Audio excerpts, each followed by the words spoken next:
Good afternoon, everybody. It's a pleasure to welcome you to another, what has now become a monthly series of webinars organised by Connected Places Catapult as part of our challenging procurement programme. And I'm delighted again to welcome, we're hoping for about 140 people. So we're very pleased to engage so many of you in discussions on this really important topic. I'm Malcolm Harbour. I'm an associate of Connected Places Catapult, and some of you would have heard my introduction before, but my real interest in this whole area comes from my time in the European Parliament, where I spent a lot of time working on the European procurement regulations, which of course are in the UK are going to change, as you heard in our last webinar when we discussed the Green Paper and had a very good discussion on that. Anyway, as a result of those discussions, and the poll that we took last time, and we'll ask you again later, by the way, what topics you'd like us to have on our future webinars. But the issue about social value came through very strongly.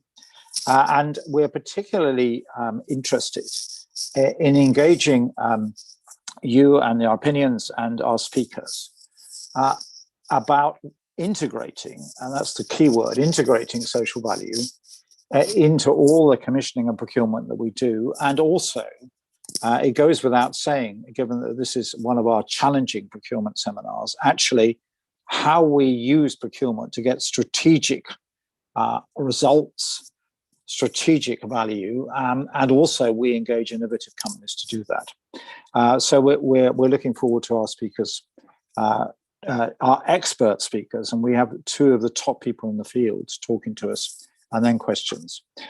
So in a moment, I'm going to introduce our three speakers, and Oliver Kirsch, who runs the Challenging Procurement Programme, will open and introduce the speakers more fully. But could I just remind you on these webinars that we'd like you to table your concerns and your questions using the question and answer box.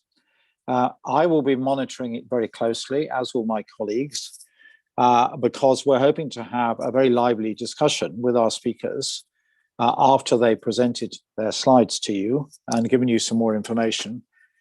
So please use that and send us the questions. And I can assure you that we do read all the questions you send in. And in some cases, if we can't answer them during the webinar, then we will contact you if you leave us some contact details with some further answers. So it's your seminar. We want you to get the most out of it, so please use the questions and answers.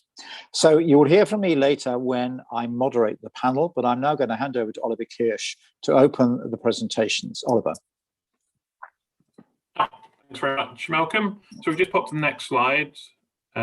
We will show the agenda that we're going to go through. It's very simple. So we'll have each of our esteemed speakers speak for about 10-15 minutes to give an overview of the topic and their experience and thoughts on the subject matter.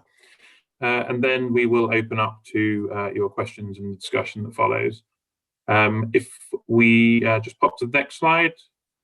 Malcolm's already introduced me, but I'm the Strategic Futures Team Lead at Connected Places Catapult, and I coordinate this programme. For those of you who don't know about Connected Places and maybe joining us for the first time, at CPC, our role is to foster innovation and break down the barriers to market, with a particular focus on placemaking, such as transport and the built environment. And across those sectors, we know that procurement is a facilitator for innovation. So we've put together this programme to address and support both public authorities and the innovation side of that equation. There's more information on our website. Just before we move on to the next part, Gail, if we could just pop up the first poll, please. So at this point, we'd just like to get to know a little bit about you, the audience. Those of you who have done before will recognise these questions. They're just understanding who you are, what sort of organisation do you work for. It helps us and the speakers kind of tailor our presentation and discussion to your needs. So I'll just give you 30 seconds or so to fill those in.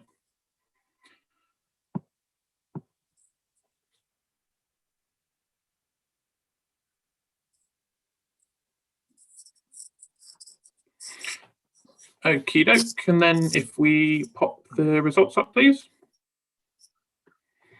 very interesting. So we,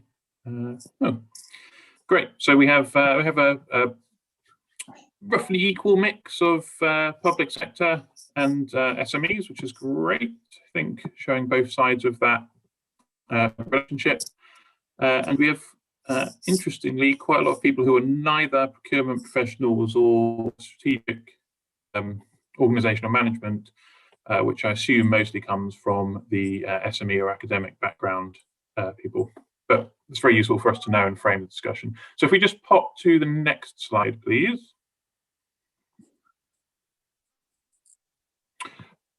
So these are our two speakers for today.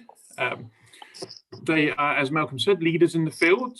First up, we will have Julian Blake, who is a public benefit specialist lawyer with Stone King of over 30 years experience.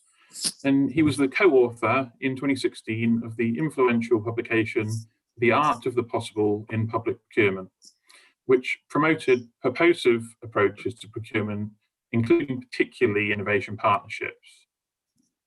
Following that, we'll have Cindy Nadasan, who is the Public Sector Strategic Account Manager at the Social Value Portal, which is a fantastic website providing information for businesses to learn about social value and allowing them to measure and manage the contributions of their organisation and supply chain. So without further ado, I'll pass over to Julian to let him take us through his discussion.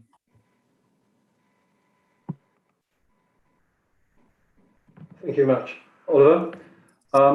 My contribution to this discussion is going to be from the perspective of practical experience over the 30 years, working for public benefit organisations, charities, social enterprises, cooperatives, social businesses. More over that time following the development of the mature social enterprise, so the intermingling of social purpose and business method, sustainable business method. I'm going to start with a direct follow-on from the Catapult seminar in this series a month ago on the 10th of February, which I was watching.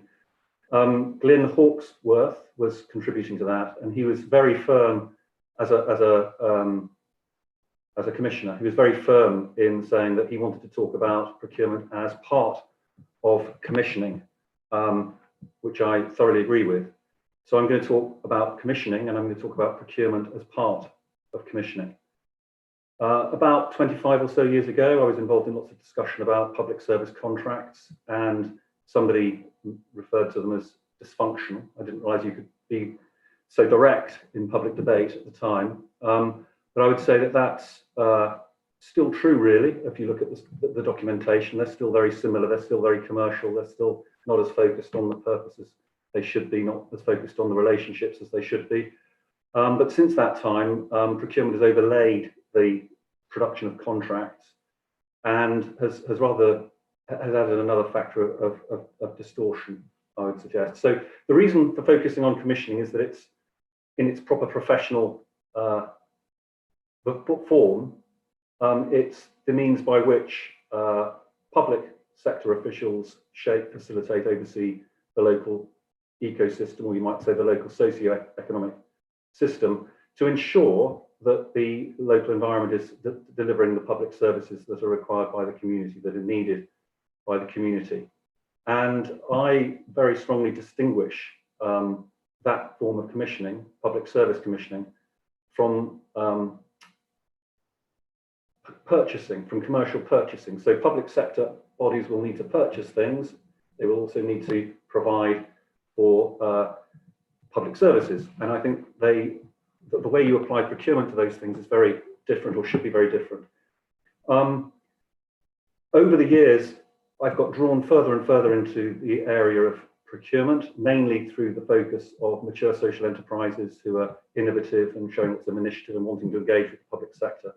And procurement really was a bit of a barrier to that engagement, mainly because procurement became a very process-driven thing, and rules were followed, and in fact, rules that aren't really rules were followed, process was followed. So I encountered a system where a bold proposition was being made, an imaginative proposition was being made, and the way in which the public sector engaged with that proposition simply didn't draw the best out of that proposition. It got channeled back through some other process, rather than allowing the innovative social enterprise to engage directly with the public sector body and develop the ideas further in a natural way. So purpose, in my view, has to be massively restored to the procurement environment, and by extension the commissioning environment, as far as procurement is a feature.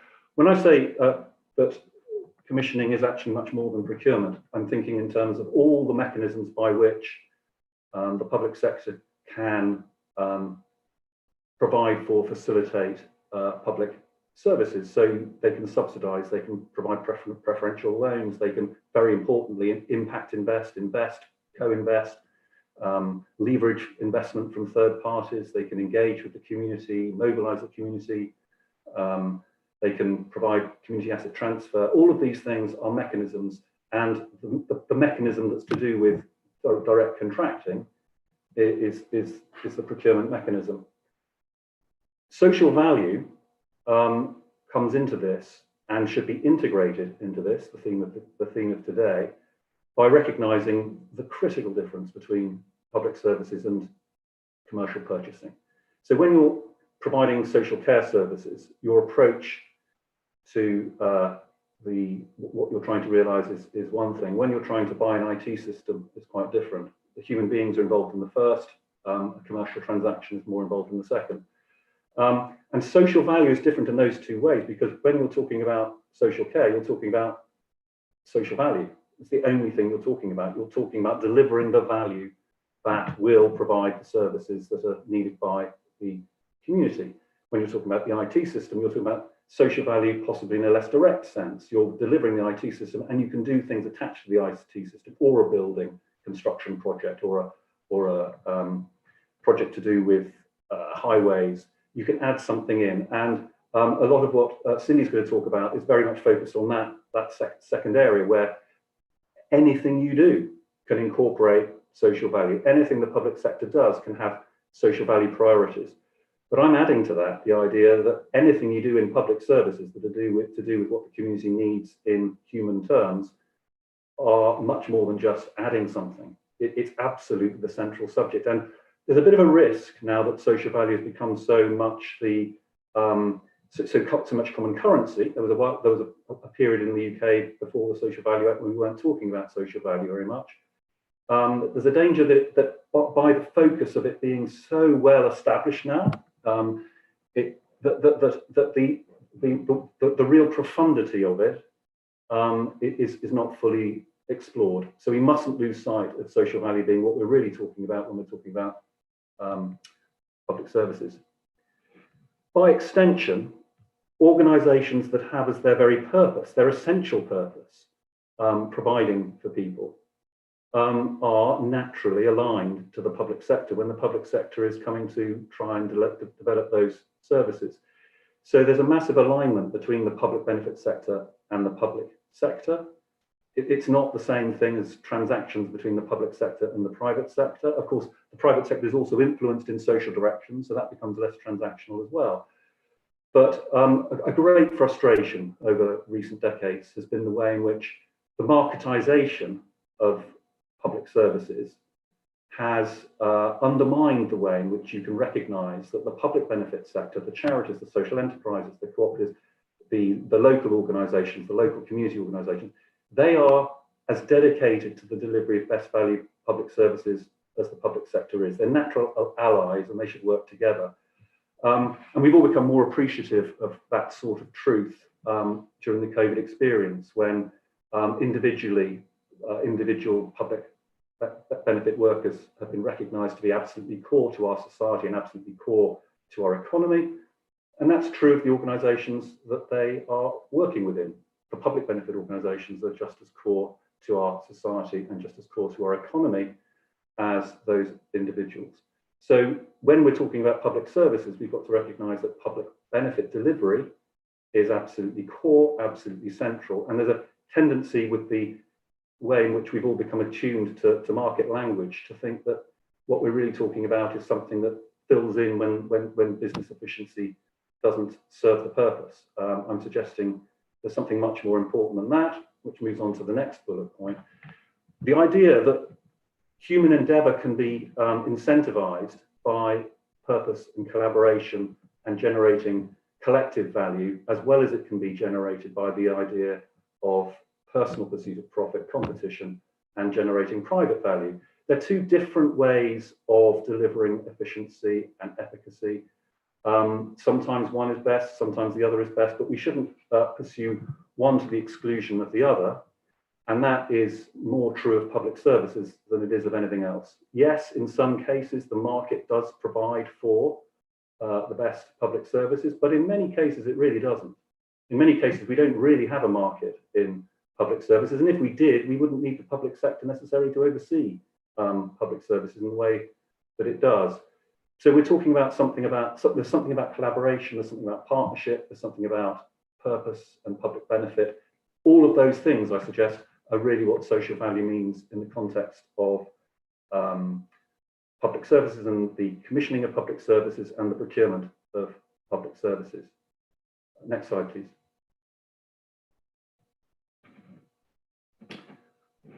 So when we're talking about social value, it wasn't something that was introduced by the Social Value Act. Now that's easy to say, but it's worth just reflecting what social value meant before the Social Value Act. I've just been describing how social value actually is what the public benefit sector is about. The charities, the traditional charity, the mature social enterprise, charitable social enterprise that now delivers public benefit by business sustainability and efficiency. Also, domestically in the UK, before the procurement regimes was defining the procurement of public services, we have our best value regime. You know, in public law, we're trying to achieve best value when we're trying to commission public services, and included in the definition of best value is the notion of social value, literally the same words used. Then we have the European Union's procurement rules and general competition regulation, including state aid. So procurement regulates contracts to ensure that the single market operates, state aid operates subsidies to do the same.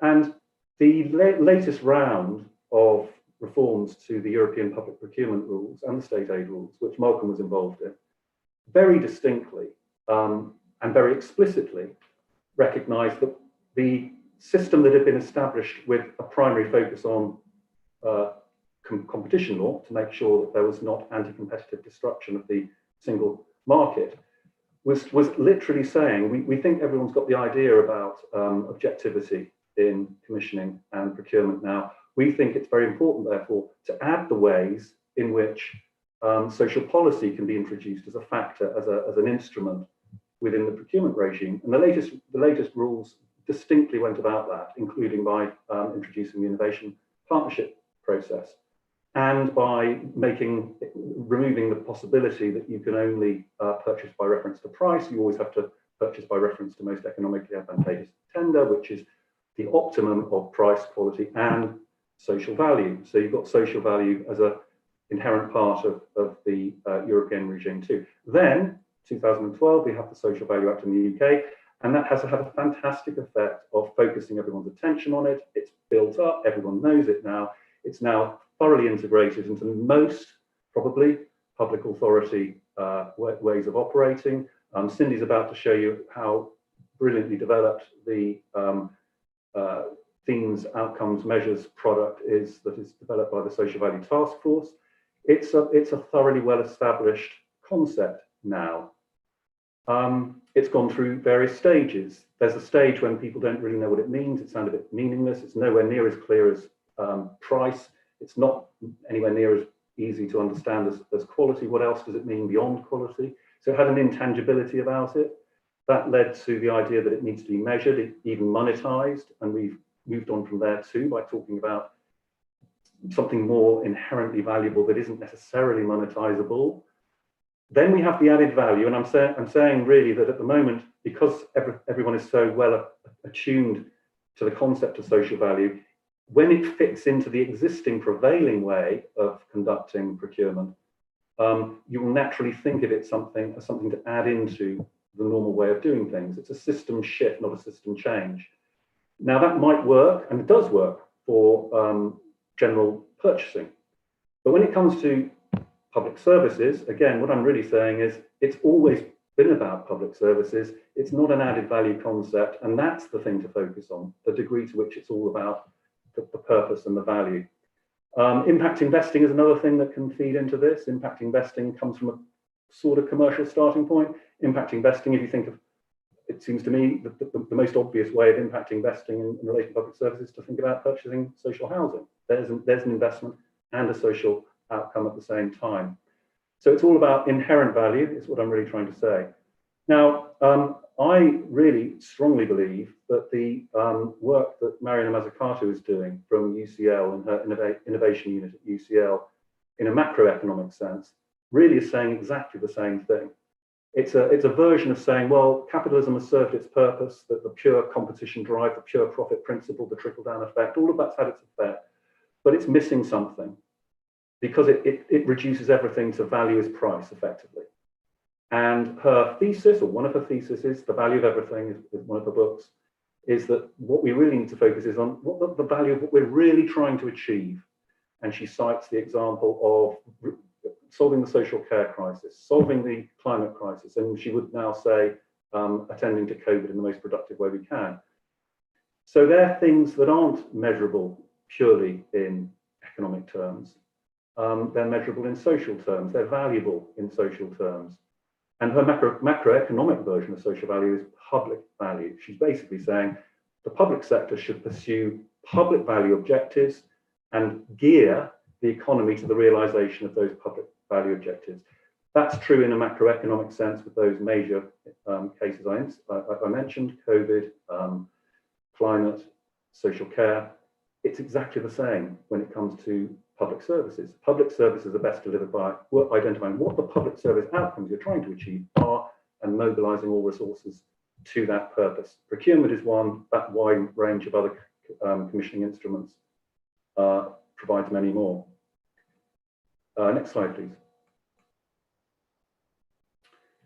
And Mariana Mazzucato's next book, or the one that's just recently been published, which does incorporate reference to COVID, is called Mission. It's about mission, being driven by mission. Mission commissioning, therefore, is what we're really talking about. The inherent public value, the inherent social value, using procurement for that purpose, as the European Commission was introducing in the last range of reforms. Starting with the outcomes, starting with the purposes, and gearing the resources to that in that direction. And then you're a long way from what procurement became rather at its nadir, which was just looking at the price and getting the cheapest option, even when that drove quality down, even when that was in a market or a quasi market that didn't really deliver otherwise. The idea that what you were trying to do is construct the best way of delivering public services by all means possible and by integrated means, again, the theme of today, integrated means, was lost in that process in quite a lot of cases. So we lost the sense of public sector bodies integrating. We lost the sense, as I've said before, of public sector organizations integrating with public benefit organizations that can deliver in an aligned way. And we still have a very significant lack of integration within public authorities, where you have the commissioners who are pursuing these objectives. Then you have the procurement team who are keeping them right when it comes to the procedures, but they aren't always as integrated as they can be. So you get the purpose pursuit here, and you get the regulation of it here, and they don't communicate as well as they could. And then there's another function, the legal function, which often can operate in quite a conservative way, and which tends to mitigate against the idea that you can be innovative and range in a discretionary professional way beyond the strict line that's set by the written rules, which is not to recognise that the written rules have purposive intent. they're permissive, they're facilitating, which is what I was really saying in The Art of the Possible in Public Procurement, which I co-authored in 2016. Moving on, and the Innovation Partnership was an extremely good example of that. That way in which the opportunities of professional commissioning and procurement were not embraced, because the Innovation Partnership, which seemed to me to open the way to the sort of collaboration I've been talking about, because it allowed a process for procuring a partner at a very early stage, a design partner who could then carry on and deliver the service later on. It really opened up the mechanism by which you could clearly introduce these sorts of partnership relationships. But in the Green Paper, the Transforming Procurement Green Paper, that's just going to finish its consultation period tomorrow, that actually says we don't think Innovation Partnership has really worked because there are only a very few of them, and so we're not going to retain that concept. Now, that's well, not true. There have been innovation partnerships that have worked. I've worked on two distinctly: Leicestershire Children's Services, Oldham Social Prescribing, both of them award-winning for their innovation, both of them illustrating the collaboration that I'm talking about. There's also the Plymouth Alliance contracts that are very similar. There are other examples. And the point here is that the innovation partnership properly embraced creates a different frame of reference, a different state of mind. It allows the professionalism of the commissioner and the procurement officer and the local authority lawyer to focus on the outcomes, the purpose, and to use the mechanisms they have for that purpose, rather than to be stuck by feeling that those rules are too rigid to allow them to step outside them. There's scope for implementation, for interpretation. And it's really a matter of, as Peter Schofield from Manchester Combined Authority said in an article, he's a procurement professional, he was saying it's really about us being brave. It's about us being brave. And I think that's exactly right, because it's about using interpretation, professional interpretation, as the means by which you're going to discover best value, not just the rules. The next thing I'd say is social value being inherent in public services, being the core subject, means you really should not be procuring or commissioning public services unless the organisations that are going to be delivering those public services have social value as their absolute core focus. You could have, I acknowledge, you could have a private sector organisation that's completely focused on its profit that delivers, as well as a public benefit organisation that's actually dedicated to the purpose. But let's say at the very least, you've got to consider the public benefit organisations that are focused on their purpose and don't think that that their own profit is the most important thing. They want business sustainability, but they're not trying to maximise profit. They're trying to maximise outcome and the best value delivery. So what I really think is that social value needs to move to another level in procurement and commissioning. It needs to be there saying it's a prerequisite of delivering public services that you have social value at your core. And we must exercise social value imperatives, or even a social value license that qualifies you to be able to do this. And in the last social value task force advisory group meeting that I attended, Cindy did too. This is the organisation that she's about to speak about. I suggested there that the themes, outcomes, measures need that extra level of professional application to be effective in the areas of public services, because at the moment you can look at the schedule of social value deliverables. You can identify which ones you deliver and offer those when you're engaging with the public sector organisation. But that's not the same thing as saying when we're delivering public services, we absolutely deliver core public value. That's what we do.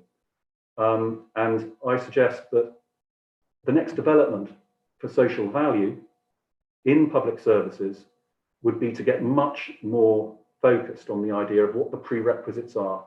You must have a focus on purpose. Even if you're a profit-driven organisation, you must have a focus on the actual purpose of the services you're trying to deliver. You must have commitment to those purposes, and that may well come from local engagement, knowing the local social economy you're working within, knowing the local institutions, working with the local anchor institutions. You're likely to have that sort of dedication and commitment. That is very important for delivering public services in a community. You need to have sustainability, of course you do, but procurement tended during the worst times to look at balance sheets of potential suppliers and eliminate the small, or eliminate the social, which didn't have equity capital showing how strong their balance sheets were. Sustainability was the test, and actually, if you investigate public benefit organisations, traditional charities, mature social enterprises, they're sustainable. They do their job well, and they continue to do their job well through crisis after crisis. They don't need big balance sheets to demonstrate that they're doing that. And that's a lesson for procurement for sure. They are dedicated to sustainability by needing reasonable surplus, but they don't need to take extractive profit. And I suggest actually, if you're a public sector officer, you should be interested in whether organisations you're dealing with are extracting profit, as opposed to making a reasonable service that enables them to deliver this and other services in the most efficient way. That could lead, I suggest, to open book, looking at the actual costs, the actual resources, the actual margins, everybody agreeing on that, can lead to sharing of risk, can lead to sharing of profit. All of those things are possible and could really represent social value in its most profound manifestation. All of that, of course, has to be credible. And I think one of the problems with social value at the moment is that it isn't, you will get the offer of social value, you need to be checked that that is properly delivered in a contract management sense, but you've really got to test the credibility of the offer. You know, is this social value and this inherent social value genuinely going to be delivered? Is the purpose, dedication really there? Is the commitment really there? So there's that credibility set of tests that needs to be a very active process, I suggest. And ultimately, where all of this collaboration, partnership, theory can lead, with social value, public value right at the heart, is the long-term, developmental, multi-sector, multi-stakeholder set of partnership relationships, looking at the long-term development of a community and fitting all the different participants together in the optimum manner, including local businesses. But at the heart of that, I suggest, would be alliance between the public sector and the public benefit sector. And that's my contribution. Thank you. Fantastic. Thank you very much, Julian. There's a lot of really interesting thoughts in there that I'm certain that we'll want to explore. There's some really good questions coming in from the audience, and I obviously encourage the audience to continue to participate and contribute to that as we go through the next presentation from Cindy.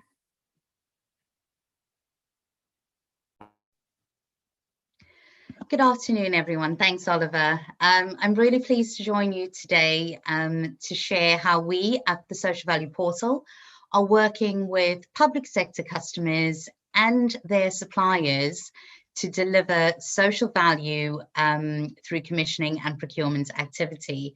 I come from a local government procurement background and have worked both local government and central government to try and understand how we can integrate social value. And as Malcolm said, that is the key word. It's not about adding in social value within procurement tenders. It's about integrating social value within the whole procurement and commissioning cycle, including contract management. Next slide, please. Thank you. So just a little bit about us. The Social Value Portal is the market leader in social value measurement and reporting. We have developed the nationally approved accounting methodology called the National Themes, Outcomes and Measures Framework for Social Value. We have co-designed this, as Julian mentioned earlier, with the National Social Value Task Force, and I will tell you a little bit about that in a while.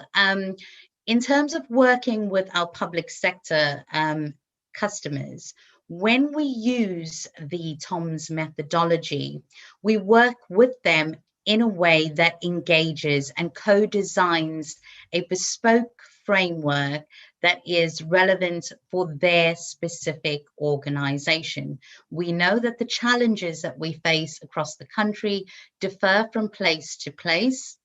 And it's really important that when we think about social value, we think about it in terms of what is the best contribution that suppliers, local stakeholders can make together for a particular area that's going to have the most impact. So generally, we would work with clients to ensure that the themes, outcomes, and measures are aligned to the organization's overarching priorities, policies, and that way it is integrated and not something that is added to a tender prior to going to market. We also provide a procurement platform, and this is used extensively across the public sector because it helps to ensure that social value is embedded within the procurement process in an open, fair, and transparent way. Our contract management solution ensures that the commitments that suppliers make during the tender process is actually delivered during the life of the contract. Many of us have heard the saying, what gets measured gets done, and there's never been a truer word said. Anyone can make commitments, but for us to have a real impact, it's about how those commitments are delivered during the contract term and the benefits that are actually realized by communities. We also ensure that our customers have full visibility across the whole contract management process during the term of the contract. And this is also for their suppliers as well. So with our platform, the suppliers can actually report regularly. Some elect to do this monthly, quarterly, and this is obviously decided based on the nature and extent of the procurement. But this access to data is really important because it doesn't matter how much effort goes into securing social value commitments if we don't have the information to prove that these benefits are actually being delivered, that our communities and our residents are benefiting from the efforts of suppliers, then everything is basically for naught. Thanks very much. Next slide, please. So we work, as I mentioned, with a large number of public sector organisations, and these are just some of them. We work across England, Scotland and Wales. We work closely with the Cabinet Office as well, and Crown Commercial Services, who are both members of the National Task Force. Next slide, please. Increasingly, over the last year and a half, what we have noticed is that there has been a large take-up from the public sector, from the private sector, in terms of measuring and managing their social value. As public sector procurement has developed in terms of including social value, large public sector organizations and smaller ones have both realized that they need to come along the journey as well. So we've started to work a lot with the private sector to do exactly the same thing. Align the social value that they are able to deliver with the overall policies, objectives, priorities of their organizations and the clients that they serve. Thanks very much. Next slide, please. So one of the key questions we always get asked is, does it actually work? Are benefits actually being realized? And the answer is yes. So earlier this year, we did a review of our platform just to get an idea of the activity that was going on. And across 2,894 projects, we had approximately £22.7 billion worth of contracts that had been put through the portal to date. Can you please click the buttons for me so the rest of the, thank you so much.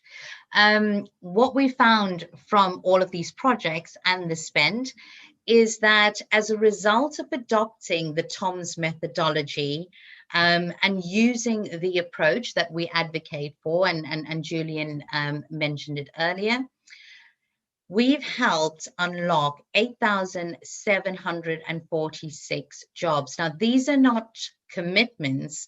These are numbers in relation to benefits realized. And that's one of the really, really important things to remember. It's not about quoting what we can get. It's about what we've actually done. And for our clients, this has had a massive impact within their communities. £3.7 billion have been unlocked in terms of local spend. And when we talk about local, this is very much specific on a client by client basis, because each contracting authority determines what local means for them. And this has been really important in terms of supporting local micro and small businesses, but also supporting the voluntary sector to access contract opportunities within their localities. We've also helped unlock 233,000 hours of volunteering hours, which is absolutely incredible. And I'm sure you all realize that as a result of the challenges over the last year, the sector has really, really found it difficult. And yet they have still managed to turn up and deliver real services for our communities during the COVID lockdown. So it's really important that everything that we do helps to support this sector in terms of delivering the services to our residents. On average, across all of these projects, we have found that there is approximately an additional 20% that's being delivered from commissioning and procurement activity. Next slide, please. So Julian mentioned the National Social Value Task Force earlier, and the reason that I wanted to share this with you is because the National Social Value Task Force is a really, really important group, because it truly brings to life what social value is about. It is a cross-sector network where people who are passionate about delivering social value from a public sector perspective, but also from a private sector perspective, come together and work together to understand how we can start to remove some of the barriers that prevent social value from being embedded in public sector commissioning and procurement activity. We have organizations that represent the public sector, both local and central government, but the private sector as well, and across industries within the private sector as well. We also have industry organizations such as the Federation of Small Businesses that play an active role in helping to shape the guidance, the methodology, the frameworks, the measurement approach to social value. So this is a network where everyone's voice is heard.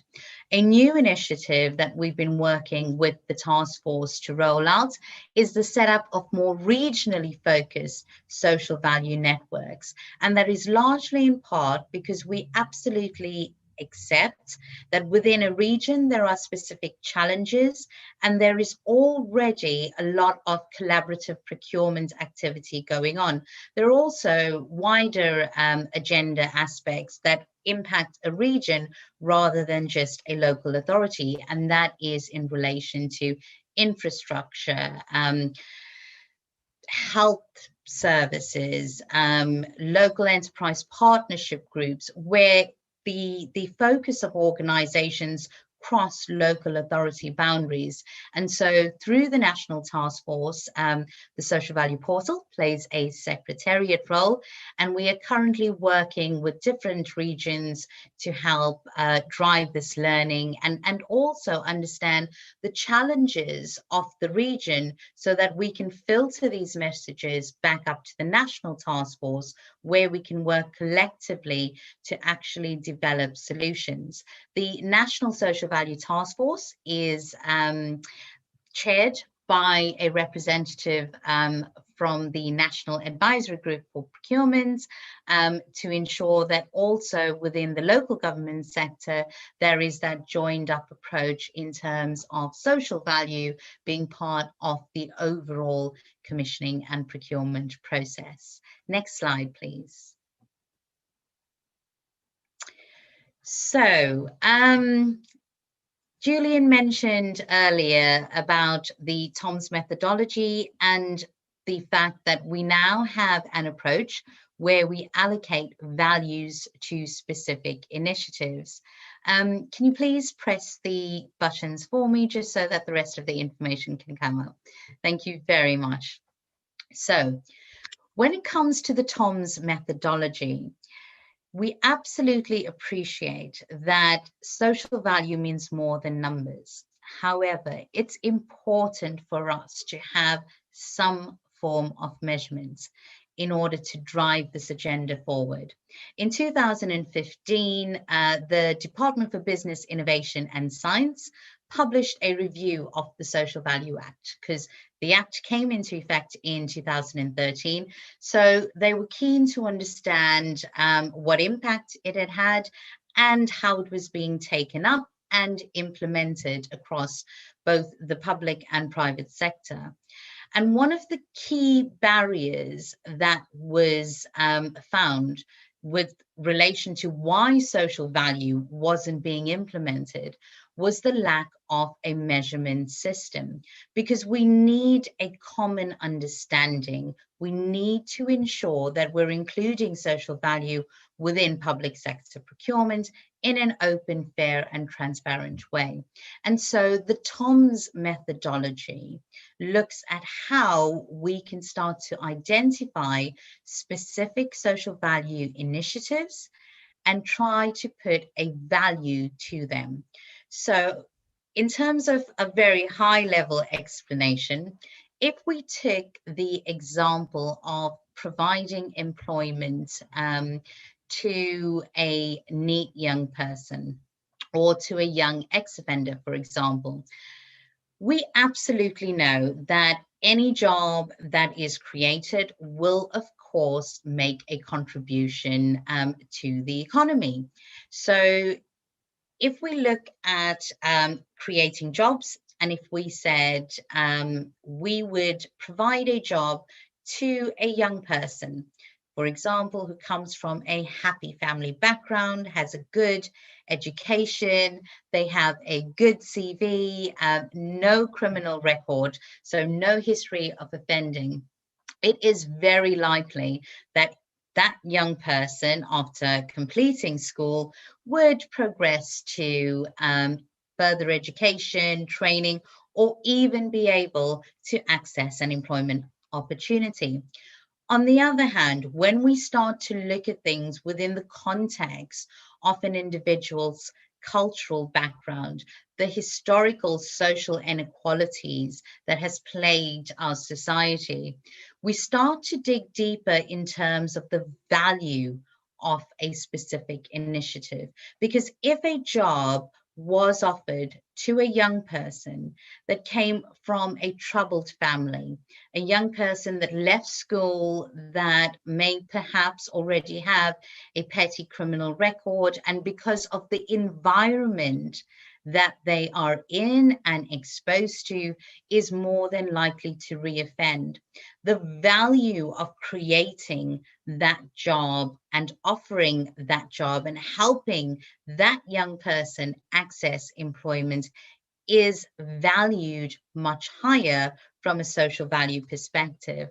And that is simply because we look at all the wider aspects related to helping that young person access employment. So for example, we would look at the savings from the criminal justice system. We would look at some of the costs associated with the police service. We would look at the social services that would be prevented in terms of ensuring that if this young person was in employment, they would be actively involved in society, they would be less likely to reoffend. And this is you know, these are aspects that research has shown us, research has proved us.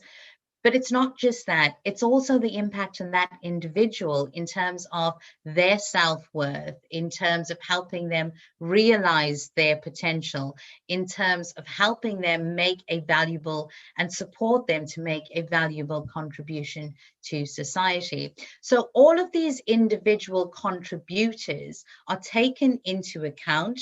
And then we look at, well, what would have happened anyway? So what would we consider as almost dead weight? We then remove that from the equation, and then we would come up with a value that is then allocated to a particular social value measure within the TOMS framework. It is important to mention at this stage that the data and the figures that we use don't come from an individual sitting in a dark room, sticking their finger in the air and saying, this is what we think this is valued at. The information is based on published data from various government sources, from various industry research projects, so that we're looking at things in its totality. It is not a perfect science by any means, but one thing is for sure, it has definitely helped move the implementation of social value within public sector procurement leaps and bounds over the last few years. Next slide, please.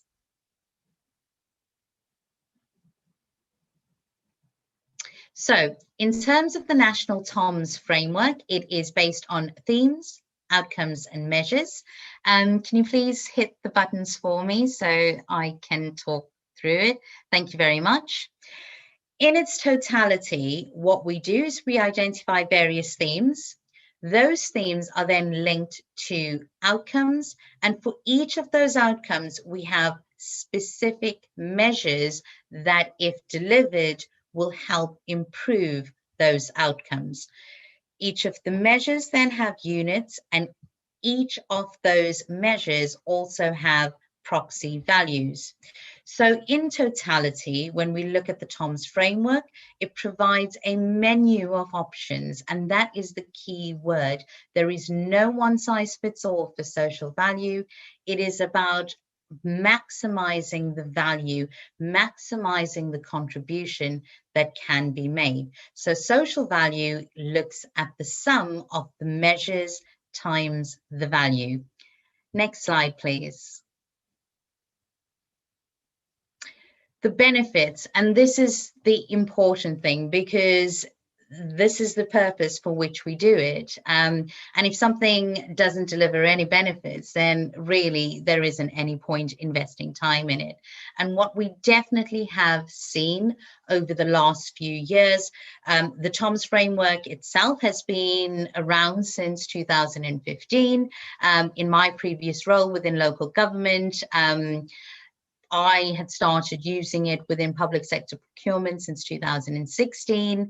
In 2018, that was when the LGA endorsed it as the approved methodology for local government, so that councils could start to measure and monitor the social value that they were securing.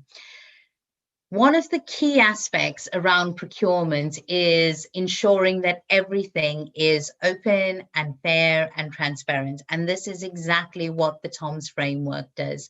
It provides that level playing field, because what we had previously is that some organizations who had really large bidding teams, who had fancy CSR systems, were able to articulate their social value in a much more refined way during procurement, whereas micro, small and medium enterprises, BCSEs, for example, were struggling because they didn't have access to the same level of resources.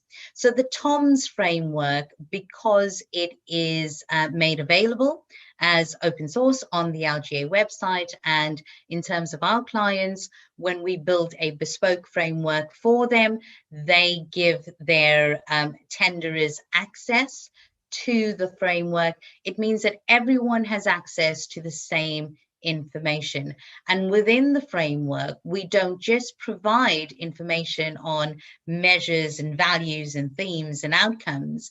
There is also specific descriptions and guidance to inform suppliers what the measure actually means, and also the level of evidence required in order to prove that they have delivered that particular measure during the contract management stage.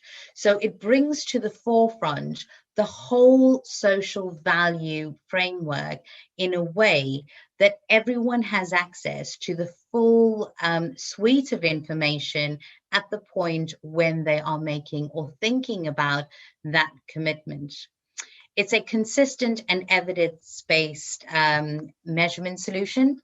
So again, providing that information upfront for suppliers, but also from a commissioning perspective, helping commissioners understand what the end game is going to be. It facilitates innovation and collaboration. And this is really one of the key aspects of the framework, because although we work with customers to identify the measures and the outcomes that are aligned to their organization's policies, service outcomes, etc., there is also a section on the TOMS where suppliers are encouraged to put forward social value measures that they believe they can deliver. And they have access to the various different proxy values so that they can pull together programs of activity and then be able to calculate the estimated value. So it really ensures that the voice is heard from the market in terms of the fantastic stuff that we know a lot of businesses are doing in terms of community benefits, etc., but also the innovation aspect. And Julian touched on it earlier.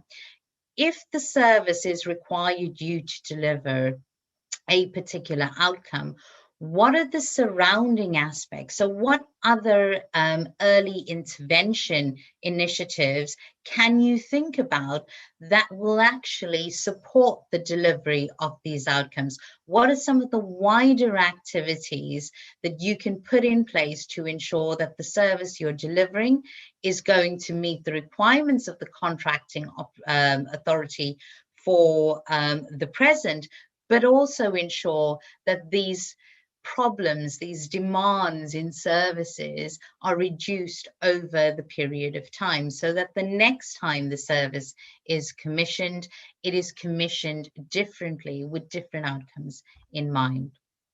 It allows for flexibility.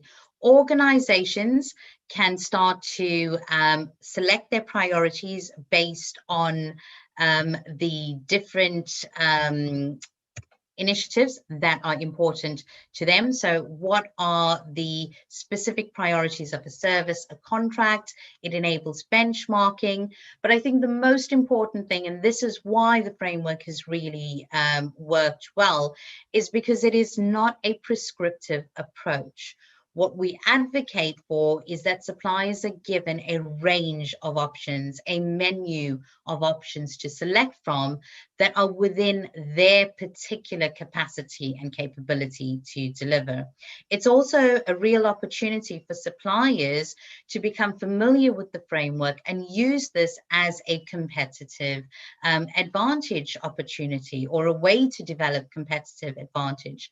Because when a public sector, a private sector supplier thinks about who they want to build into their supply chain, if they're delivering locally within an area, and if they start to build in the local stakeholders as part of their supply chain, it helps them in terms of their social value contribution, but it also helps them to access local networks on the ground to help them deliver more social value.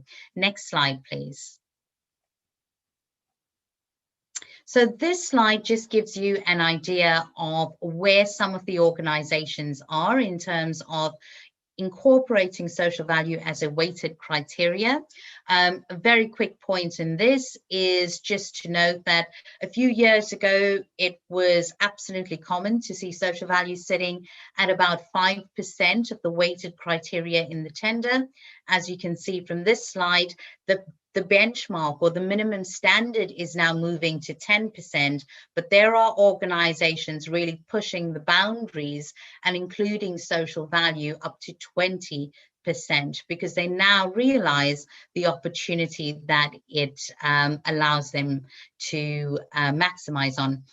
Also, one of the important things are around the actual thresholds of spend. So we used to see social value incorporated in just high value contracts. We're now seeing some organizations incorporate social value as a weighted criteria within contracts valued at 50K and above. So the weightings are definitely creeping up. Social value is also not limited to just service contracts, but really goods, works and services. And what we're recently kicking off as part of the National Task Force is a working group on how social value can be implemented within the planning process.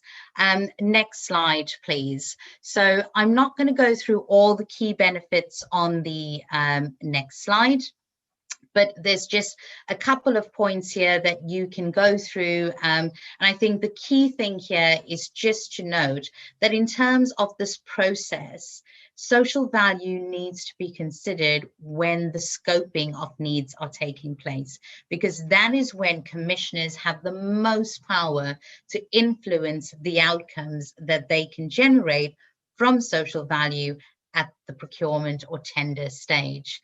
Next slide, please.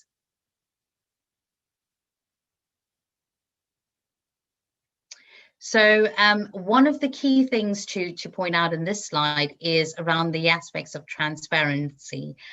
There is no doubt that local government are at the forefront of social value delivery, much more so than any other of the public sector organizations. However, last year we did a review of local government websites, and we found that actually there is still a lot more to do.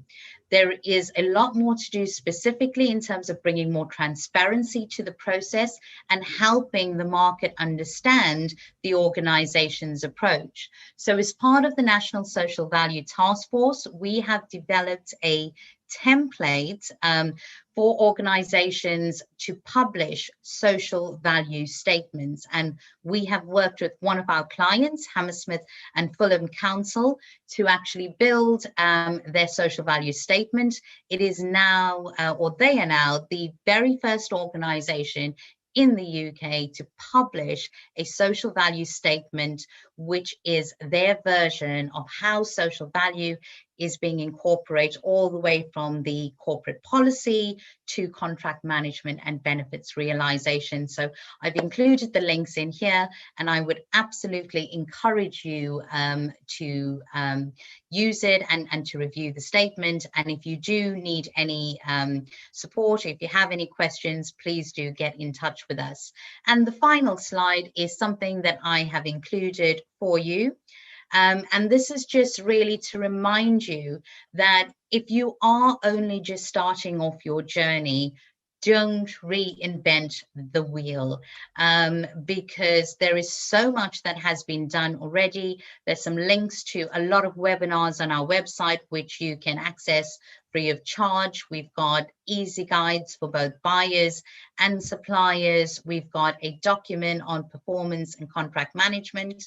And more recently, a few weeks ago, we had the National Social Value Conference, where we had over, I think, 100 speakers across sectors come in and talk about social value. All of those videos are available for you to access for free on demand. Thank you very much for your time. Fantastic. Thank you very much for that, Cindy. That's been really interesting to learn a lot more of that detail from a personal point of view.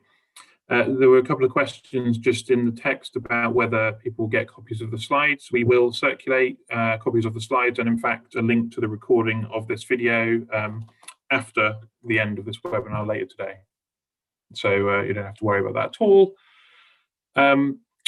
Okay, so we're just about to move into the discussion section, but before we do that, Gail, if you could pop up the second poll, please. So this is just another very brief poll. It asks you about your familiarity with social value and your confidence using it, whatever your role might be, whether as a commissioner or as a private body. Again, just to sort of frame the discussion for the next session. So with that, I will ask all of the speakers to turn their cameras and microphones back on. And Malcolm, if you can pick up and chair the discussion from here on out. Thanks very much, Ollie. I think I'll wait. It'll be interesting just to get the poll results to come up, which will give our speakers some guidance. So interesting there, but as you can see, and perhaps the issue that both the speakers raised is about level of competence, moderately competent, not very competent, on our second question, which I think perhaps leads in nicely to one of the first questions I wanted to put to the panel. So I think do we all come up on the screen together now, Gail? Oh yes, so, yeah, Gail dropped the slides off. Right, that's great. So I think everybody's on there now. So one of the first questions that came up quite early on, and I think they picked up on one of Julian's phrases, which was about procurement commissioners being brave in what they do. And that clearly is linked to familiarity as well. But I just wanted to ask both of you about your assessment about the level of confidence and engagement, the ability of people in procurement to go and change the mindset of the leadership in making decisions there. I mean, what's your assessment of that, and what could we be doing about it? Julian, perhaps since you were the one that came up with the word brave, it's always good in these presentations that somebody will take something away. So how are we going to make people more robust on this? Okay, leadership is definitely, and by visible evidence, a very significant answer to that. So I work with groups of creative commissioners alongside groups of entrepreneurial organisations and social finance organisations, and so I'm familiar with different projects. There's no lack of capable and committed people in any of those areas, but they don't understand each other particularly well. Even the enlightened individuals in those different groups don't understand each other very well. And the best examples I can think of are where the shift of attitude and the move towards greater integration has come from leadership. So I'm going to give you an example. In Oldham, I've worked with Oldham, where the Chief Executive, Caroline Wilkins, is both the head of the local health and the local authority, so it's integrated at the very top. They've got an excellent social value policy, which is very similar to one that would be developed using the TOMS, but I think was independently developed because they were focused on this in a professional way before TOMS was really central. I know, for example, Coventry and Manchester have both developed social value policies that are based on TOMS, and with the level of professionalism on top of that, you're going to develop the right ways of operating. Plymouth is a very good example. Now, here's an example. I was talking about process over purpose being the biggest problem, really, in procurement, especially. And in Plymouth, there was a version of that. The leadership there was saying, well, I was looking at what was happening in Plymouth in health and social care, and all I could see was routine over thoughtfulness. So I thought we need to introduce thoughtfulness, i.e. we have to introduce purpose again. And so basically that was the lead. That was what needed to be introduced. And through leadership, it broke everything down, or rather it united some things. So again, they've got they've actually gone so far as to merge to pool the budgeting coming from social care and from health. So they're integrated funding, integrated service provision, alliance contract means they're in alliance with lots of the providers within the locality. So I think that's where I would say, I mean, the confidence comes from some individuals doing their job really well, but very often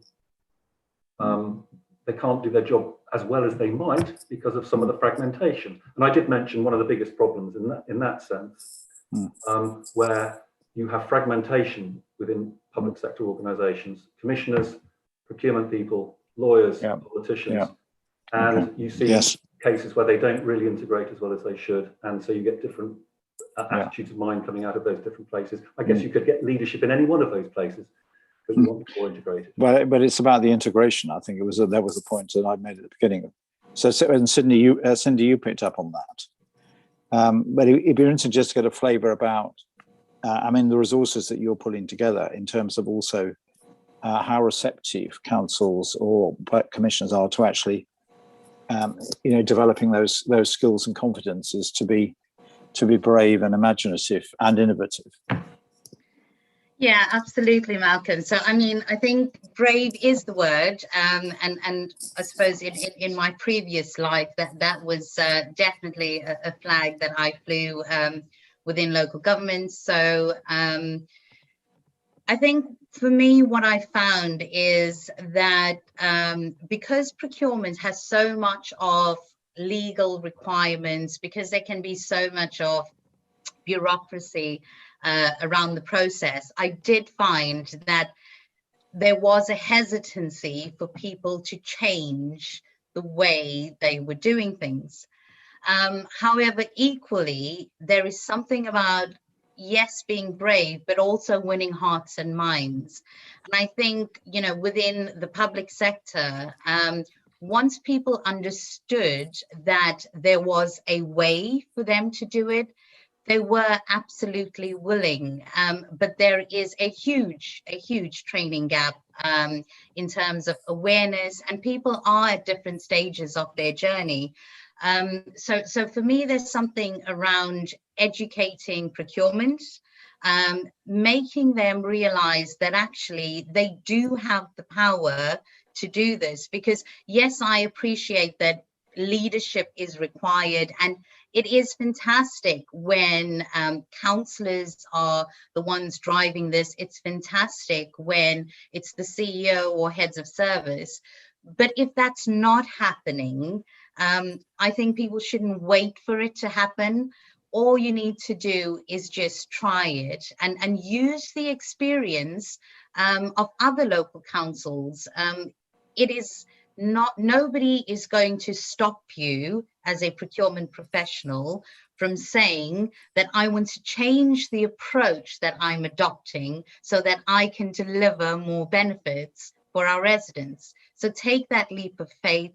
Use the speak to people, speak to other local authorities, and Julian mentioned Oldham, who are actually one of their clients, and you're right, they are integrating social value in an amazing way. But at the same time, there are other organizations that I think need to just take that leap of faith and just do it. The TOMS framework can be downloaded from the LGA website. Use that endorsement and just try it, because until you actually use the framework, use the approach, you're not going to know how you can improve. I mean, just moving on from that, we've had a very interesting point that's come up, it's actually in the chat from Adrian Disco at the London Borough of Barnet. And I think we can circulate the details, where they've been developing what he calls a Whaley framework arrangement. This is for delivering broadband, and in granting rights to deliver broadband, which would be could be a classic public-private partnership if there was sponsorship involved. But in that case, therefore, citizens are directly involved in that. And the broader question that I wanted to ask you both is how far we're using the power of the customers or the power of the citizens or the service users in engaging them to come up with ideas. In other words, using that as part of a social value matrix. So that, because I think the experience now in the modern age is that citizens are becoming increasingly demanding because they're used to having very efficient access to services, and they're demanding better broadband, and particularly in lockdown, they're beginning to see how important that is for family units as well. So is that something that we should be doing more work on? And again, coming back to the integrated policy making, to bring that more into play. Cindy, perhaps you'd like to start on that. Yeah, absolutely. Yeah, go on. Thanks, Malcolm. So we've had, and it's really interesting. It was really interesting for me to see Gloucester City Council, in terms of developing their social or their version of the TOMS framework, held a really workshop-based session in order to identify the things that were really important for the city. So in terms of selecting what social value would we like to see, in terms of selecting the outcomes, the measures, and even building a few programs around, well, what would we like from a social value perspective? We included members from the council. The session was joined by the lead cabinet member. The voluntary and community sector were at the table.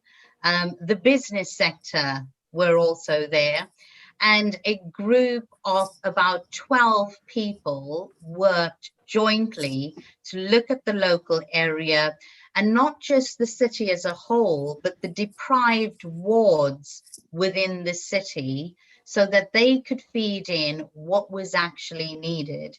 And now going forward, the council has implemented the approach so that when suppliers make those commitments, they then have to work with the respective organizations to work together to deliver it. So it's not just you're a supplier, you've made these commitments, go off and deliver some benefits. It's about, here's your commitments, and here are the anchor institutions within our local area that you can work with to jointly deliver them. So Oldham has done the same thing, and it's working really well. And that for me is the long-term game of social value. It's how do we bring the people together who are already doing things and link them up with suppliers, with commissioners, so that those benefits actually have a true meaning for residents and local communities.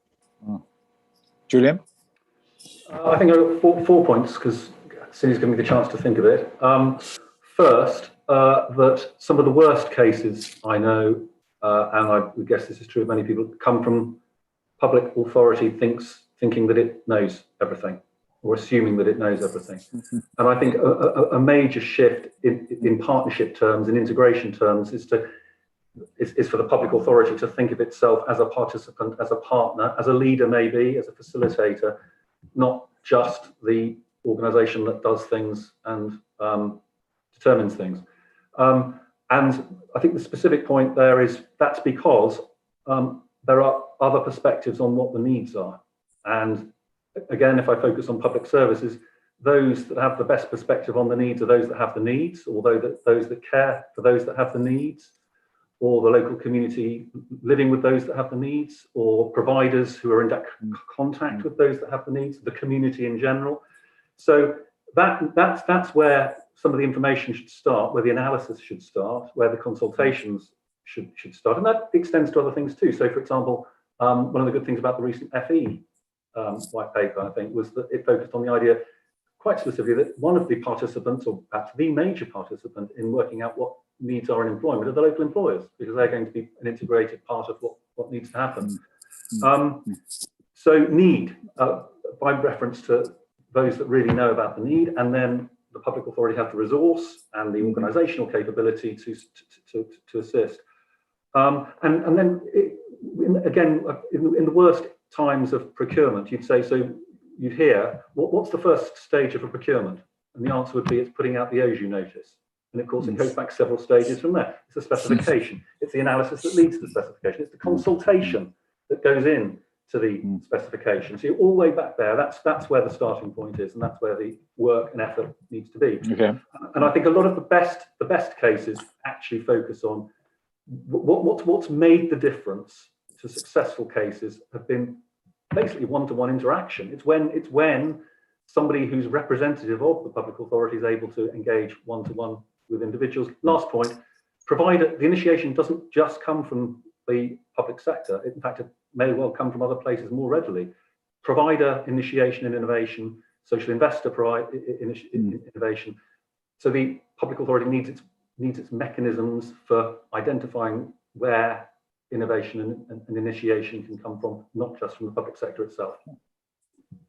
Well, that really leads quite nicely into my next question, because you probably noticed in our poll earlier that we have a significant number of small enterprises on the call, and I had a question in the question from Mekonnen Gutta, who asked me about how do we balance efforts to achieve social value and results in the case of small value contracts. So both of you, I think, are involved with those. I mean, Cindy, would you like to just a fairly short and crisp answer, because I've got one final question I want to ask you as a sort of wind-up question for you to leave us some thoughts. So, but just quickly on small enterprises and small value contracts. Sure, Malcolm. So absolutely appreciate that it can be challenging for small businesses. However, when we work with clients, what we do say is that they shouldn't be prescriptive in terms of what suppliers must deliver. They should give suppliers the opportunity to think about the latent capacity that they have within their organization. And so they can harness that in terms of contributing to their social value. They should also ensure that they leave it up to the market to decide. So from a technical aspect, if, for example, a tender had a weighting of 10% for social value, that 10% would be split between quality and quantity, because both are equally important. So it's not just about how much you deliver, it's about how well you deliver it. And from a small business perspective, they can definitely score well there. But in terms of thinking about that contribution, it generally, we say use the combined bids from that particular market or that particular tender. So if you're tendering a 50k contract, you're not going to expect the same value of social value benefits that you would for a £2 million contract. The proportionality is built in and should be built into the tender documentation, because it's not designed to squeeze small businesses out of the process. It's designed to actually help them access more public sector contracts. Julian? It's a well-known real problem. Small and social organisations being treated fairly and being respected for what they are actually able to deliver. Both the European Commission and the UK government have recognised that and sought to address the sort of natural prejudice against the small that arises through systems. I think it's a bit more than proportionality, because that's still assuming we're making allowances for the small and the social. I turn it around the other way, and when you're actually, there are many types of public service contract again, which are especially suitable to the social and the small. For example, one of the major social value factors of being embedded and entrenched and knowledgeable about your local community is a characteristic of a small social community organisation. So they ought to be the type of organisation you're searching for, and they ought to be therefore scoring highly if it's the subject of a procurement. They ought to be engaged with in other ways if it's the subject of some other type of commissioning.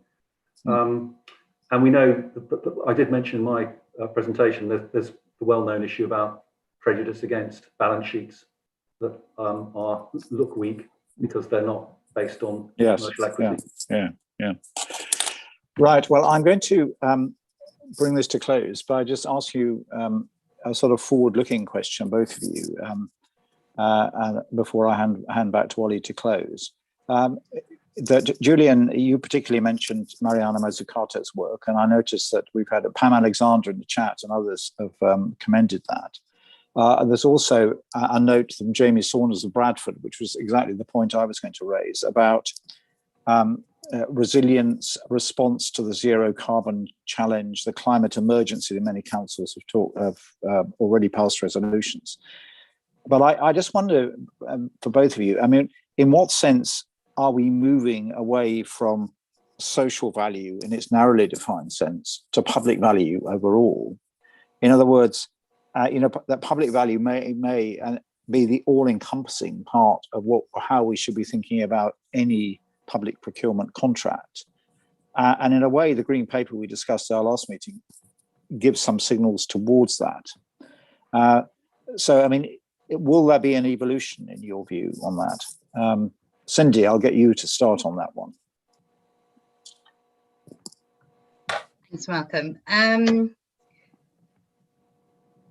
It's an interesting one because, yes, of course, it's public money. We should be seeking value for the public. I think for me, in terms of defining it, yes, of course, we need to start looking at aligning our operations to ensure that we're minimizing the damage on our environment, etc. These are all really, really important things for us. But when it comes to social value, I think we have to remember that one of the key aspects that branding of social value has done, it's really put the focus on the people that historically have been left behind. You know, the social inequality that we may want to think since years and years ago has disappeared. It hasn't. We still have areas of deprivation. We still have individuals that come from families where generations of them have been unemployed, where generations of them have faced discrimination, etc. So I'm absolutely for the consideration of public value. I'm absolutely for us pulling together to focus on those large priorities, but I don't think that we should lose what social value has brought to the table, and that is pushing us to target specific groups of people, you know, people with disabilities, people from different ethnic backgrounds, those individuals that social value has helped access employment, access opportunities. So for me, yes, we should be considering public value, but not lose sight of the fact that it is an opportunity by using social value to address the historic social inequalities that have always plagued our society. Thank you very much, Cindy. That's a very, very good reminder. Julian? I think the answer to your question, Malcolm, is yes. I think for me, I read about public value in the macroeconomic sense, and it enables me to explain what I think social value means much better. Because before that, before reading Mariana Mazzucato, actually, I mean, there's a plethora of books about post-capitalism or mature capitalism, depending on your political persuasion, i.e. the 40-year hegemony of the capitalist theory. As everybody knows, it's breaking down in certain ways, and we want something. We want collaboration back. We want community back. We want social value back. And I think, yes, the answer to that is, so the crystallization for me was when Mariana Mazzucato's example of what she means by public value. She says, what's the value of the provision of free state education? And she says, well, we know what the cost is because it's written into the GDP statistics, but we don't know what the value is because we don't presume to measure it. And we all would assume there's a massive value and an exponential value to free public education. That's what's valuable. We want it and we need it, and we need to direct our economic resources to providing it and other things that we can identify are valuable in the same sense. So that's hence climate change, hence social care crisis, hence COVID recovery. And the latest book, Mission Economy, or you could say Mission Public Services, near the end, there's a list of 7 pillars of how to develop a mission economy, and you can apply them in a macro sense to the economy, and you can apply them in a micro sense to a social public benefit service. Good. Well, thank you both very much indeed. I'm going to hand over to Ollie in a moment. I just want to thank everybody who's put questions in. And there are a number of links there which we will record. A particular thanks to Janos Diak, who sends a very interesting new material, and Mike Burnett, who has been a distinguished lecturer at the public school in Maastricht, who's sent a note about procurement audit, which people have asked about. Procurement audit helping to ensure public money is well spent in the crisis. So those of you who are interested in those aspects, which we haven't had time to cover today, look out for that, and we'll probably put those in an email or in a blog on our website. So I hope that you've found this a really fascinating and valuable afternoon. I certainly have. And I'm now going to hand over to Oliver Kears just to wind up the proceedings, and we have a couple of final polls for you. Ollie. Yes, thank you very much. All right, Gail, if you just pop up the final poll, and I'll talk whilst people are voting on it. So there's just 2 questions here. One of them is a repetition of the one that we asked before, the panel section, just to see whether you feel differently than before. And the other one is gathering ideas for what you might like to see for future sessions on this programme.